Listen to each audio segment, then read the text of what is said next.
러시아와 우크라이나 전쟁, 그리고 이스라엘과 하마스의 지정학적 리스크에 이어서 이번에는 미국과 베네수엘라의 지정학적 리스크가 세계 경제에 큰 영향을 주고 있습니다. 자, 그렇다면 이 지정학적 리스크가 우리에게 어떤 영향을 미칠지, 그리고 어떻게 대응을 하는 것이 좋을지, 암호화폐 시장에는 또 어떤 영향을 줄지 한번 살펴보도록 하겠습니다.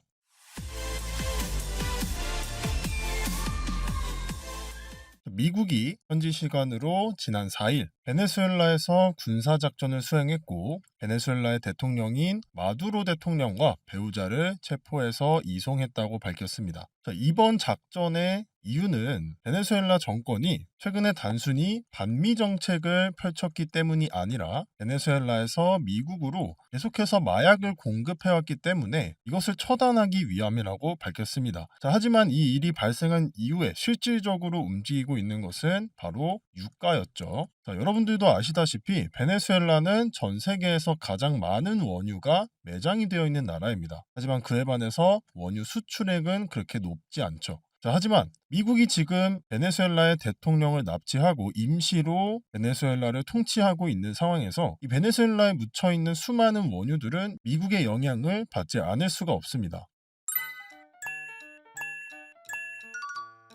그렇게 된다면 지금까지 크게 공급되지 않고 있었던 베네수엘라의 원유들이 전 세계로 공급이 되면서 장기적으로 유가가 하락할 것을 기대해 볼 수 있겠죠. 자, 그러다 보니까 단순히 이 지정학적 리스크뿐만 아니라 유가 하락으로 인해서 금융시장에도 굉장히 큰 영향을 미치고 있는 상황입니다. 자, 이렇게 베네수엘라에 있던 수많은 석유들이 미국의 영향권 아래에 들어가게 된다면 미국은 어마어마한 에너지의 제국이 될 겁니다. 1-2년 전쯤에 우리나라에서도 석유가 매장이 되어 있다라는 뉴스가 나오면서 우리가 앞으로 우리나라가 초강대국이 될 거라는 농담 아닌 농담을 던진 적이 있었죠. 물론 사실이 아닌 것으로 마무리가 됐었지만 그만큼 이 모든 것의 기본이 되는 원자재, 이 석유는 전 세계 금융시장에서도 어마어마한 영향력을 갖고 있습니다. 여러분들도 지금 한번 주위를 둘러보시면 여러분들이 입고 계시는 옷이나 지금 보고 있는 핸드폰 혹은 컴퓨터, TV, 원유를 거치지 않은 것들이 없을 정도로 원유는 굉장히 중요한 원자재 중의 하나입니다.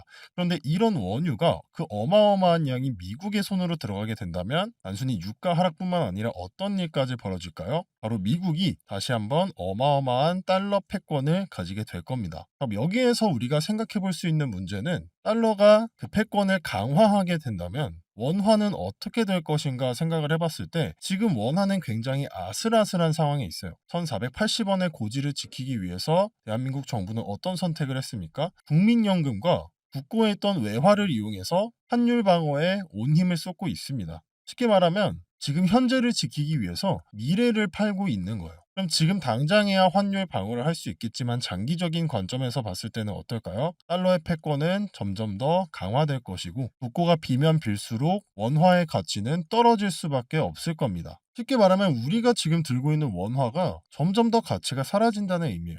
쉽게 말해서 우리가 지금 들고 있는 원화의 가치가 점점점 없어진다는 거예요. 일각에서는 1달러가 1,500원을 돌파하게 된다면 다시 한번 IMF를 걱정해야 할지도 모른다라는 우려의 시선이 나타나고 있습니다. 자, 그럼 이런 상황에서 우리가 할 수 있는 최선의 선택은 뭘까라고 생각해 봤을 때 대부분의 투자자들은 이렇게 현금이 흔들리는 상황이 됐을 때 안전자산을 선택하게 됩니다. 자, 예를 들어서 2023년도에 미국의 실리콘밸리 은행이 파산이 되면서 수많은 뱅크런이 나타났을 때 많은 사람들이 어떤 자산으로 자신의 돈들을 옮겼었죠?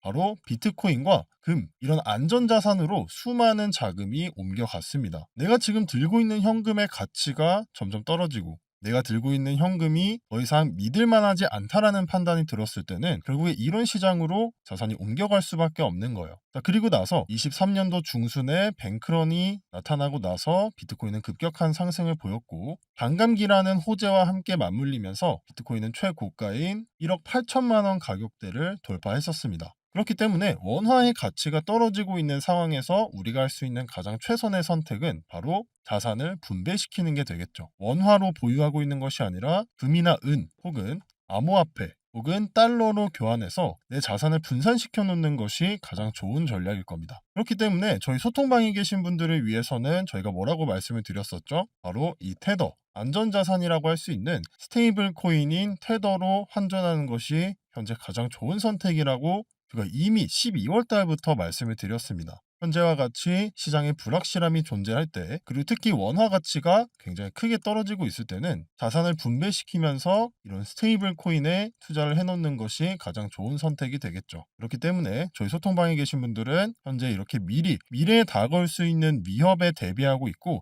자산을 분배시키는 방식으로 우리의 자산을 지키고 있습니다. 그런데 진짜 문제는 아직까지 이런 지정학적 리스크나 원화 가치의 하락이 실질적으로 우리한테 와닿고 있지는 않는다는 거예요. 만약에 그것이 뉴스를 통해서 이 심각성이 나타나게 된다면 우리는 그때는 이미 늦었을 때가 될 겁니다. 여러분들도 다들 아시겠지만 밈이나 이런 유행이 끝났다고 하는 시점이 언제죠? 바로 뉴스에 나왔을 때 그 밈은 완전히 끝났다고 말합니다. 그 정도로 뉴스는 과거와는 다르게 정보의 가장 마지막 단계라고 평가받고 있어요. 그렇다면 우리가 그 소식을 뉴스에서 보기 전에 발빠르게 움직여야 합니다. 그래서 우리의 자산을 지키기 위해서 저희는 소통방을 통해서 이런 인사이트들을 바로바로 실시간으로 드리고 있는 거고, 단순히 암호화폐나 알트코인 추천뿐만 아니라 여러분들의 자산을 지키실 수 있도록 이런 인사이트들을 전부 제공해 드리고 있습니다. 자, 그렇기 때문에 소통방에 들어오셔서 여러분들의 자산을 지키고 2026년에 어떻게 투자를 해야